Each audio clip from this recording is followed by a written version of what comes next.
Halo, selamat pagi siswa SD keempat Mohon. Hari ini kita akan belajar kelas 4 tema 5 subtema 2 fokus pembelajaran bahasa Indonesia dan IPS. Materi hari ini yaitu tentang menuliskan informasi dari teks pada tabel. Nah, informasi merupakan sekumpulan data atau fakta tentang sesuatu hal. Bentuk informasi ada dua, yaitu informasi tersurat merupakan informasi yang secara jelas dapat ditemukan di dalam teks.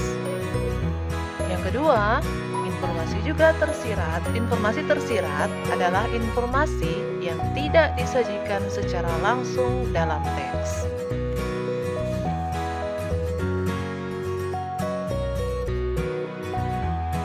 Setelah menemukan informasi penting di dalam teks, kita dapat membuat catatan singkat mengenai hal-hal pokok yang dibicarakan.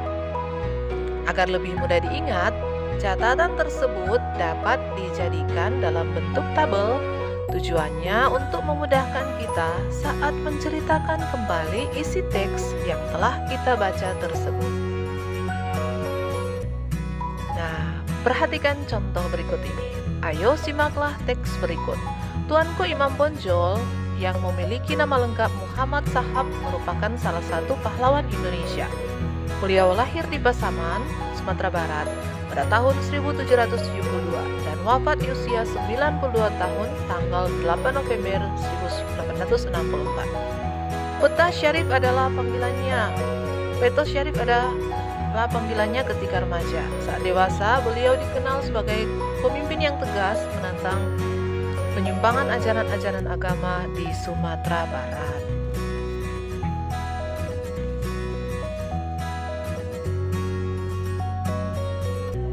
Berdasarkan teks tersebut, informasi-informasi penting yang ada di dalam teks antara lain, jika kamu membaca dengan teliti, kamu akan menemukan informasi sebagai berikut. Yaitu nama lengkap Tuanku Imam Bonjol adalah Muhammad Shahab. Imam Bonjol lahir pada tahun 1772 dan wafat tanggal 8 November 1864. Nah, itu sebagian informasi penting yang ada dalam teks. Ada juga yang lain. Peto Syarif adalah panggilannya ketika remaja. Selanjutnya, berdasarkan teks tersebut, kita dapat mengetahui informasi lebih lanjut dengan membuat tabel seperti di bawah ini.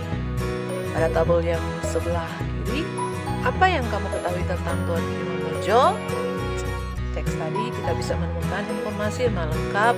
Tuanku Imam Bonjol adalah Muhammad Shahab. Imam Bonjol lahir pada tahun 1772 dan wafat 1864. Kemudian pada kolom yang sebelah kanan, kamu bisa menuliskan apa yang ingin kamu ketahui lebih lanjut tentang Tuanku Imam Bonjol. Dengan mengajukan pertanyaan, siapakah orang tua Tuanku Imam Bonjol? Bagaimana latar belakang pendidikan Tuanku Imam Bonjol? Dan kamu bisa tulis lagi berbagai pertanyaan untuk mengetahui lebih lanjut tentang salah satu pahlawan, yaitu Tuanku Imam Bonjol. Nah, anak-anak, menyajikan informasi dari tabel ke dalam teks. Sebelum mulai menuliskan kembali isi teks, bacalah terlebih dahulu informasi penting dalam tabel dengan saksama. Lalu, cobalah untuk mencari hubungan antara informasi yang satu dengan yang lainnya. Setelah itu, kita dapat merangkai informasi-informasi tersebut ke dalam bentuk tulisan secara urut dengan menggunakan bahasa Indonesia yang baik dan benar. Selanjutnya, kamu dapat menyampaikan informasi dari teks visual. Teks visual terdiri atas gambar dan teks. Kemudian, cara menuliskan informasi dari teks visual tidak berbeda dengan cara menuliskan informasi dari teks. Kita dapat menggunakan tabel untuk menyampaikan kembali informasi yang didapat setelah melihat gambar dan membaca teks visual tersebut. Nah, kemudian kamu nantinya akan mempresentasikan informasi yang disajikan dalam peta pikiran. Hal yang perlu diperhatikan dalam mempresentasikan informasi pada peta pikiran adalah sebagai berikut. Yang pertama, kamu harus membaca informasi yang penting. Kemudian, presentasikan informasi secara urut. Lalu ucapkan setiap kata dengan suara keras dan jelas. Dan pandangan mata tertuju pada orang yang diajak berbicara. Nantinya kamu akan lewat HP, jadi mata kamu melihat di HP. Lalu gunakan bahasa Indonesia yang baik dan benar. Oke, demikian materi tentang bahasa Indonesia. Kita lanjut dengan pembelajaran IPS.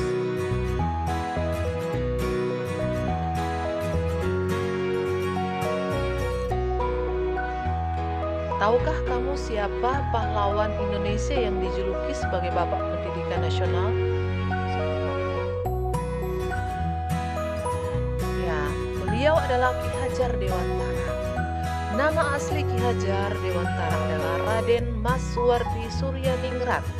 Beliau lahir di Yogyakarta pada tanggal 2 Mei 1889. Raden Mas Suwardi Suryaningrat menamatkan pendidikan dasar di Yogyakarta dan sempat melanjutkan pendidikannya di Stovia. Stovia adalah sekolah kedokteran di Jakarta yang didirikan khusus untuk orang Indonesia. Kemampuannya berbahasa Belanda digunakan untuk menuliskan kritikan-kritikan terhadap pemerintah Belanda. Pada tanggal 3 Juli 1922, Ki Hajar Dewantara mendirikan perguruan taman siswa, yaitu Sekolah Nasional pertama bagi rakyat Indonesia. Taman siswa merupakan bentuk nyata perjuangan melawan penjajah karena beliau yakin bahwa pendidikan akan membantu mencapai tujuan, yaitu kemerdekaan bangsa Indonesia. Jasa Ki Hajar Dewantara sangatlah besar dalam dunia pendidikan. Beliau mendapat gelar Bapak Pendidikan Nasional dan tanggal lahirnya 2 Mei diperingati sebagai Hari Pendidikan Nasional.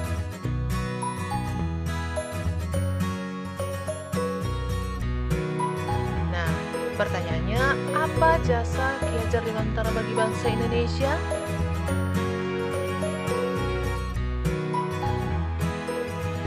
Ki Hajar Dewantara telah berjasa meletakkan dasar pendidikan bagi bangsa Indonesia.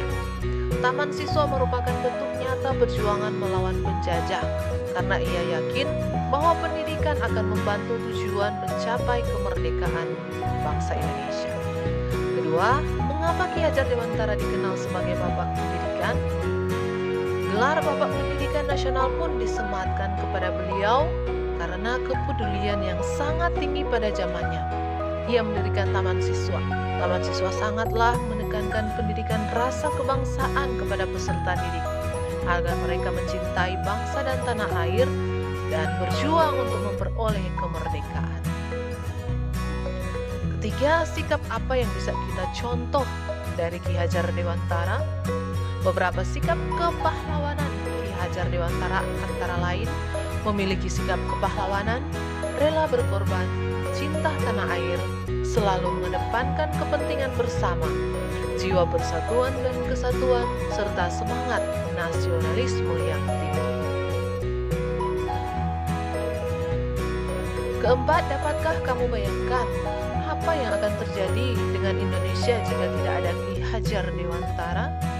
Jika tidak ada Ki Hajar Dewantara, mungkin pendidikan di negara kita tidak seperti yang ada saat ini. Sebagai Bapak Pendidikan Nasional, beliau telah meletakkan dasar-dasar pendidikan saat itu. Yang menjadi dasar pendidikan pada saat ini, Ki Hajar Dewantara mempersiapkan diri dan peserta didik untuk melindungi bangsa dan negara. Ki Hajar Dewantara adalah pahlawan pendidikan Indonesia. Berkat beliau, kita bisa bersekolah seperti sekarang ini. Nah, luar biasa bukan? Ki Hajar Dewantara adalah pahlawan pendidikan Indonesia. Berkat beliau, kita bisa bersekolah seperti sekarang. Nah, kira-kira apa yang sebenarnya dapat kita lakukan sekarang untuk meneruskan apa yang dilakukan oleh Bapak? Nah, 3 semboyan Ki Hajar Dewantara itu yang pertama Ing Ngarsa Sungturmuda. di depan menjadi contoh atau panutan. Kemudian Ing Madya Mangunkarsa, yaitu di tengah memberi atau membangun semangat, niat maupun kemauan. Dan Tut Muri Handayani artinya di belakang memberikan semangat atau dorongan. Itulah yang menjadi semboyan pendidikan yang kita gunakan sampai sekarang.